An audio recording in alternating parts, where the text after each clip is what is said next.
Renge-yo, nam-myo, renge-yo, nam-myo, renge-kyo. Nam-myo, renge-kyo. Nam-myo, renge-kyo. My name is Kevin Spangler. I was born in 1982, May 27th. I'm 35 years old, and I'll tell you a little bit about myself. Around 5 years old, I was diagnosed with attention deficit disorder, and at that point, my parents decided to put me on different types of medications to help with ADD. And at that point,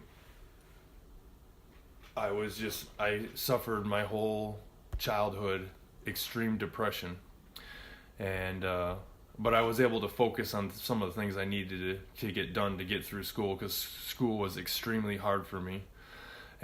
But I still suffered from depression, and then I quit taking the medication to get into the military, because you're not allowed to have attention deficit disorder to get in the military. So I kind of lied on the military application to get in.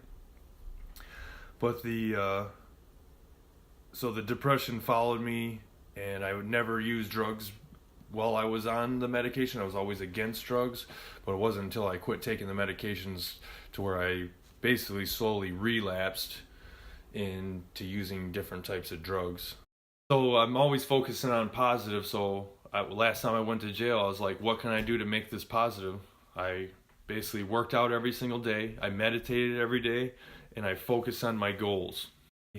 And when I found out that I was having a kid, it was kind of a shock, because the person I was having a kid with we were married at one time, and we were married for a couple years, and we tried having kids together, and it never worked. I remember as a child that I always asked my dad to do stuff with me, and he never wanted to do anything with me. And that's one thing I battled. Everybody's like, oh, your dad loves you. I'm like, I don't feel love. I feel like I know what love is, and I don't feel like I was loved as a kid. And so that's what sticks with me the most. And I try to love my son, and my son, he can catch. I've taught my son how to, he's 20, you have to get him in the right mind state to catch, but he can catch, and his record for catching is 10 feet, catching a volleyball. But that's one thing. I taught him how to catch early, because that was one thing that I kind of I missed out on. He's the smartest baby in the world. He is the most intelligent baby in the world. He's the strongest, most athletic baby in the world. Some of the things that he's accomplished. He started working at 8 months, or walking at 8 months, and he's been the most motivated kid in the world. I would be in another room, watch him, and I'd watch him practice. And when he wakes up, it's not like we wake up and we roll over a little bit. The second he opens his eyes, he stands up. He just wakes up standing up, and I'm like, I thought I was motivated. This Romando, as soon as he opens his eyes, he is standing up. Just recently, they thought that he was not talking. He's behind, and I don't think every kid should be put in their own. Every kid is different. People don't realize that, and he's going to be the most incredible athlete in the world. And I don't even care if he's an athlete. My goal, he can do anything he wants. My goal is to be the best father I can, to teach him to be a leader.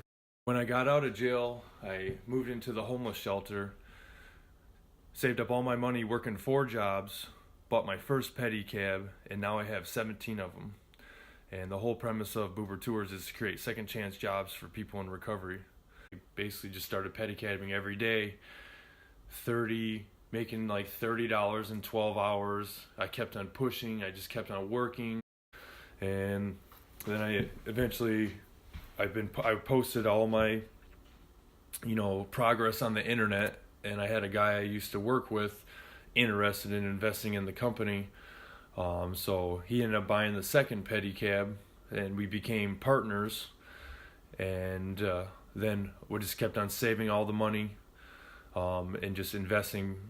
We just kept on investing as much money as we could into the business. And over a year and a half time, we built the business to 17 pedicabs. I made it in part of my Boober tours is people, when they work for the company, they have to do this. And they have to write down 100 reasons why drugs, alcohol, and cigarettes are bad, and 100 reasons how their life will be without them. Because if they don't want to do that, then they don't want to quit. I don't want people working for me who don't want to quit.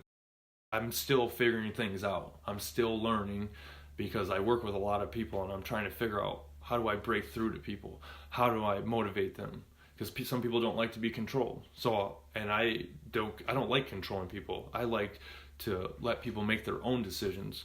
And really, it comes down to, I pray so hard for myself to be a better person. I find out, what do I need to do? What do I need to correct? How I can help people. And it's like, what I go on is raising your vibration. So my goal is to constantly raise my vibration, because when you're raising your vibration, you're actually raising the people's vibration around you. So basically, that's what I work at every single day. I think I always knew that I was going to save the world. A long time ago, I felt that I was going to save the world, and it's almost like I had to go through all this struggle. And my goal is to inspire people where we don't even need leaders. We are our own leaders, and all we do is we make decisions on to help everybody around us. So I don't quite know how that vision is going to happen yet, but I just got to keep on focusing on it. And what I want people to know about me is I will go over backwards to help anybody, even if I don't know them. And I've been doing it. I don't ask. Even if people do me wrong, I don't even care. I treat everyone equally, even if they're doing me wrong. If someone needs something, I will help them, no matter what.